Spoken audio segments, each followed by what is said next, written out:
There was about 22 prosthetics from Kazuhiro. The morning of January 15th, 2020, Dwayne "The Rock" Johnson was preparing for another day of shooting, focused, composed, and ready to lead. But in a single phone call, the world he knew collapsed. His father, Rocky Johnson, the man who had shaped him into a fighter, a champion, a symbol of strength, was gone, suddenly, without goodbye. For fans, Rocky was a pioneer, one of the first black wrestling champions, a legend. But for Dwayne, he was more than history. He was the man who taught him pain, discipline, and how to rise when the world knocks you down. Yet, their relationship was not perfect. Beneath the image of glory was a bond filled with pressure, silence, admiration, and a love that was often unspoken. Today, we look beyond the Hollywood lights and into the shadows of a son's grief. This is the untold story of Dwayne Johnson and the father who forged him, then left without warning. Because sometimes, even the strongest men break. Before he became a global icon, before the box office hits and Instagram empire, Dwayne Douglas Johnson was just a boy trying to find his place between cultures, countries, and chaos. Born on May 2, 1972 in Hayward, California, Dwayne was the son of two powerful legacies. His father, Rocky Johnson, a black Canadian wrestling star, and his mother, Ata Maivia, descendant of the revered Samoan wrestling dynasty. From birth, he was caught in the gravitational pull of greatness and the crushing weight of expectation. Dwayne's childhood was far from stable. The Johnson family moved constantly, chasing opportunities and escaping hardships. He lived in Hawaii, New Zealand, Pennsylvania, and Florida, all before turning 17. With every move came new schools, new cultures, and new battles. By age 15, he had already been arrested multiple times for fighting and theft. Yet beneath the defiance was a young man hungry for identity and purpose. Initially, he believed football would be his salvation. At the University of Miami, he played defensive tackle on a championship-winning team, but injuries and unmet potential ended that dream. After a brief stint in Canadian football, Dwayne was left with just $7 to his name and a void of purpose. That's when the shadow of his father became a guiding flame. Wrestling wasn't his first choice. In fact, his father discouraged it, knowing too well the brutal sacrifices of the ring. But Dwayne was determined. In 1996, he debuted in the WWE as Rocky Maivia, a name meant to honor both sides of his family. Fans hated it. They booed. They mocked. And then he transformed. He reinvented himself as The Rock, cocky, electric, unapologetically charismatic. The world couldn't look away. By the late 90s, he was headlining WrestleMania, selling out arenas, and reimagining what it meant to be a modern hero. But he didn't stop there. In the early 2000s, he transitioned to Hollywood, a leap that many wrestlers had failed before.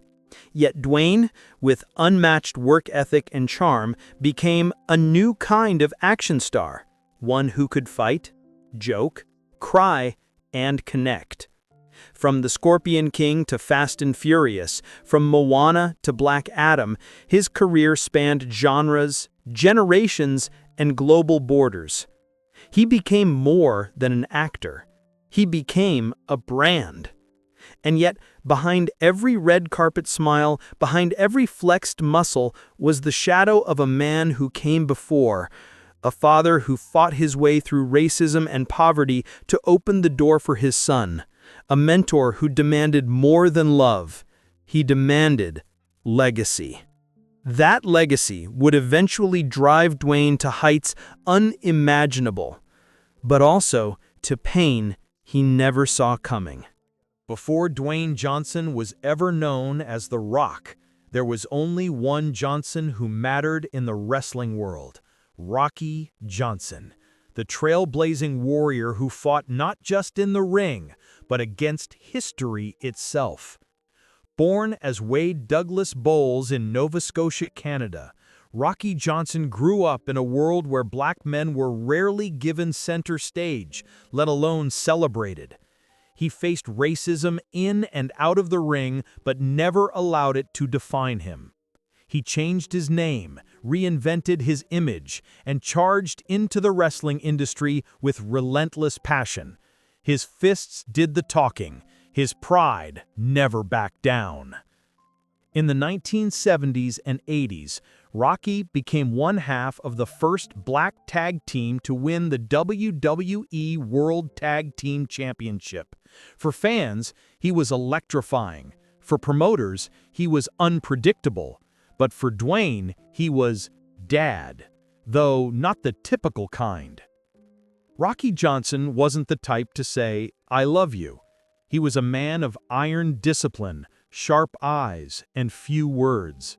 He trained like a machine and expected nothing less from his son. At home, love was not gentle, it was demanding. It came in the form of 6 a.m. workouts, strict food plans, and lectures about respect and survival. When Dwayne was 13, he asked his father if he could start lifting weights. Rocky didn't smile. He simply nodded toward the garage, which had already been transformed into a miniature gym. "Then get started," he said. That first day, Dwayne passed out mid-set. Rocky didn't coddle him. He let him rest, then made him finish the reps. "Pain builds character," he said. There were no bedtime stories, but there were war stories about tough matches, long tours, broken bones, and the politics of fame. Dwayne listened with awe, but also with quiet fear. He admired his father, worshipped him even, but struggled with the feeling that he was never quite enough. The pressure was immense. When Dwayne failed in football, it was Rocky's silence that cut deepest, not out of disappointment, but because he believed his son had to rise on his own. When Dwayne decided to enter wrestling, it was Rocky who trained him, but not like a father, more like a drill sergeant. In interviews, Dwayne has admitted there were times he hated the intensity, but even in that pain, there was love, a complicated, generational kind of love, one built not on hugs or praise, but on grit, challenge, and legacy. Still, behind Rocky's steel exterior was a man who deeply cared. When Dwayne finally made it in WWE, Rocky was the first to show up backstage, silent, watching, but with pride in his eyes. When Dwayne starred in his first movie, Rocky flew to set, shook his hand, and simply said, "You did good, boy." As Dwayne rose to international fame, their relationship remained distant but respectful. The phone calls weren't frequent, but the bond was there, strong, even if silent. Rocky was never the soft parent. That role belonged to Ata, Dwayne's mother. Rocky was the standard, the mountain to climb, the voice in his son's head that whispered, "Don't you dare give up." And then, without warning, that voice disappeared. The father who taught him everything, how to train, how to fight, how to endure, was gone. But in many ways, Rocky Johnson never truly left, because everything Dwayne Johnson became began with him. It was just another winter day in early 2020. Dwayne Johnson was immersed in work, filming, producing, managing his ever-expanding empire. His schedule, as always, was relentless. But that January morning would shatter everything. The call came suddenly. Rocky Johnson, 75 years old, had been found dead in his home in Lutz, Florida. At first, the news reports were vague: a sudden illness, a medical complication. But soon, the truth came into focus. Rocky had suffered a massive pulmonary embolism, a blood clot that traveled to his lungs, cutting off his oxygen supply. It was swift, silent, and fatal. The day before his death, Rocky had reportedly complained of flu-like symptoms, nothing unusual for a man his age during the winter season, but he refused to see a doctor. Just a cold, he likely told himself. He was a wrestler, after all. Toughness was second nature. Pain was something to push through, not talk about. But this wasn't just a cold. Behind closed doors, Rocky had been struggling with deep vein thrombosis, a condition that causes clots to form in the legs and travel through the bloodstream. It's a condition many ignore, until it's too late. In Rocky's case, the clot struck hard and without warning. No one was around to help. He died alone. When Dwayne received the call, he didn't scream, he didn't collapse, he froze. For a moment, he was no longer The Rock, no longer the world's highest-paid actor or the smiling face on every magazine cover. He was just a son, staring into the void left by a father's sudden departure. In the aftermath, Dwayne dove deep into researching what had taken his father so suddenly. He learned about blood clots, silent symptoms, and how dangerous denial can be. He began speaking publicly about men's health, encouraging fans, especially older men, to take their bodies seriously. Behind the biceps and bravado was a son in mourning, a man who had faced villains in the ring, disasters on screen, but could not fight death. The loss was swift, cruel, and irrevocable. And yet it opened a space, raw, aching, where Dwayne could finally begin to say the words he'd held in for too long. Not in person, not to his father, but to the world. It was a quiet ceremony. No stadium lights, no roaring crowds, no spotlight. Just family, friends, and the heavy silence that comes when a giant falls. Rocky Johnson's funeral took place on a cool January morning in Florida. The location was modest, dignified, but not grand. Just as he might have wanted. No public fanfare, no camera crews. Only those who truly knew him gathered to say goodbye. But outside the walls of that funeral home, the world mourned. From WWE superstars to fans across the globe, tributes poured in. Social media became a sea of memories, old match clips, heartfelt messages, photos from the 70s and 80s. Legends like Hulk Hogan and Ric Flair sent condolences.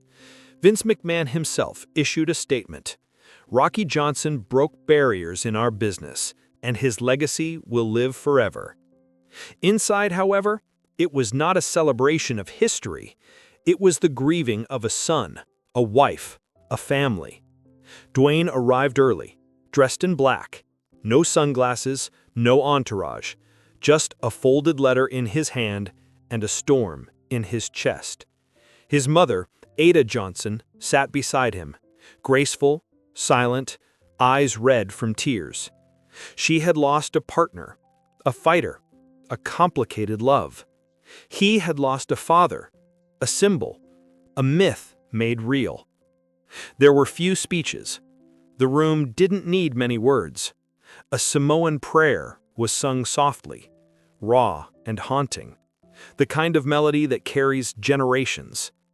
Then a minister rose and invited Dwayne to speak. He hesitated for a breath, then stood. His voice, usually bold and commanding, was different that day. Lower, fragile. He wasn't perfect, he began, but he was mine. Dwayne didn't speak about titles or championships. He spoke about 6 a.m. workouts, about getting up after failure, about his father's stubbornness, his silence, his pride. And he spoke about love, the kind that doesn't show itself in hugs, but in discipline. He ended his eulogy with a moment none in the room would forget.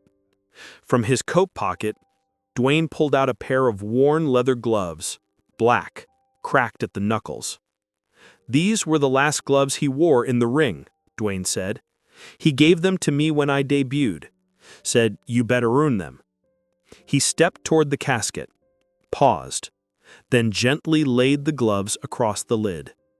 "He earned them," Dwayne whispered.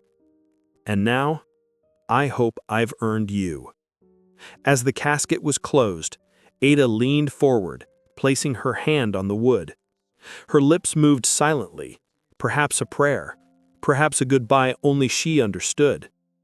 The room remained still, not a cough, not a footstep, only the soft creak of the hinges and the finality of silence. Outside, rain began to fall, a soft drizzle that blurred the lines between grief and grace. Dwayne stayed until the end, until the hearse drove away, until the last flower wilted in the breeze, until the man who had raised him with fire was gone in smoke. But the fire? It still burned. In the weeks that followed his father's death, Dwayne Johnson was a different man. He still smiled for cameras, still trained at dawn, still ran his businesses with military precision, but something had shifted, subtle, quiet, and deep. In private, he mourned not only the loss of a father, but the loss of time, the conversations they never had, the words never said, the embrace they never shared. For the world, Rocky Johnson was a pioneer. For Dwayne, he was unfinished business.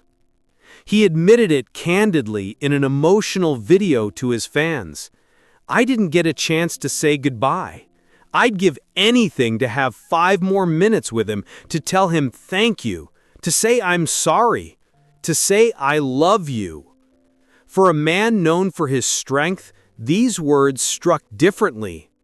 Vulnerability, raw and exposed, was a side of The Rock few had ever seen.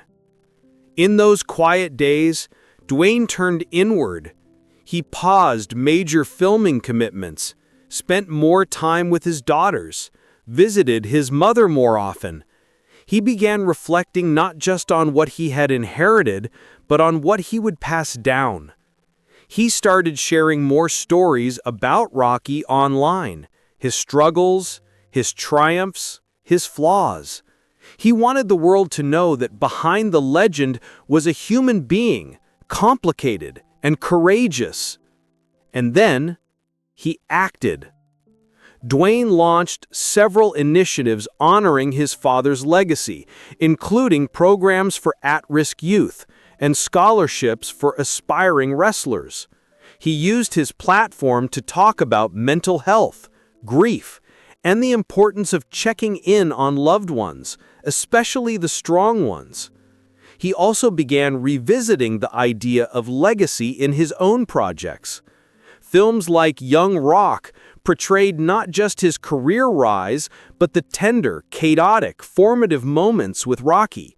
It wasn't sanitized. It was real, messy, loving, imperfect. And above all, he promised one thing: to be the father to my children that I wish I had more time to understand. In every interview since, when asked about strength, Dwayne no longer talks only about muscles or hustle. He talks about softness, about healing, about how the strongest men are the ones who aren't afraid to cry, to remember, to forgive. Because for Dwayne Johnson, pain didn't break him, it gave him clarity. And in that clarity, he became something even greater than The Rock. He became a son who finally understood his father. Fathers and sons rarely speak the same language. One talks in sacrifice, the other in dreams. One builds the road, the other walks it, never fully understanding how hard it was to lay each stone.